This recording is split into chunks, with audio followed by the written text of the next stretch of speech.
শাকিব খান আগে বাংলা সিনেমায় অনেক কাজ করতেন, এখন কিন্তু সে বাইরের টিম নিয়ে কাজ করে। এটা নিয়ে অনেকেই অনেক কথা ছড়িয়েছেন।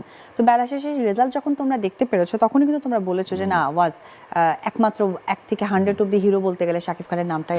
শাকিব খানের নতুন লুক দেখে এবার মুখ খুললেন অপু বিশ্বাস। কি বললেন এই অভিনেত্রী, তারই বিস্তারিত জানবো আজকের এই ভিডিওতে। তাই ভিডিওটির শুরুতে একটি লাইক দিয়ে সম্পূর্ণ দেখতে থাকুন। যারা আমাদের পেজ এবং চ্যানেলটিতে নতুন, তারা বিনোদন জগতের সকল আপডেট খবরগুলো সবার আগে পেতে পেজটিতে ফলো দিয়ে রাখুন এবং চ্যানেলটি সাবস্ক্রাইব করে নিন।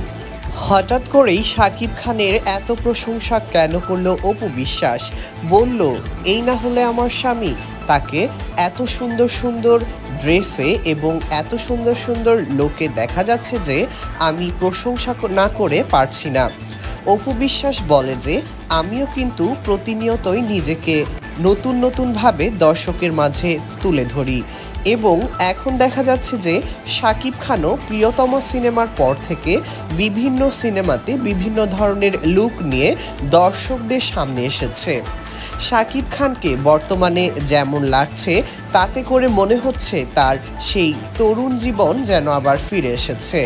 18-19 বছর বয়সে ছেলেরা ক্লিন শেভ করলে যেরকম লাগে শাকিব খানকে ঠিক তেমনটাই দেখা যাচ্ছে। অপু বিশ্বাস ওই ইন্টারভিউতে আরও বলে যে শাকিব খান দিন দিন তরুণ হয়ে কি প্রমাণ করতে চাচ্ছে। আমি জানি না আসলে শাকিব খান কি চায়।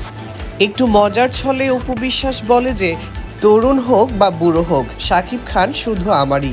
তো দর্শক বন্ধুরা, শাকিব খানকে নিয়ে অপু বিশ্বাসের এমন মন্তব্যকে আপনি কিভাবে দেখছেন?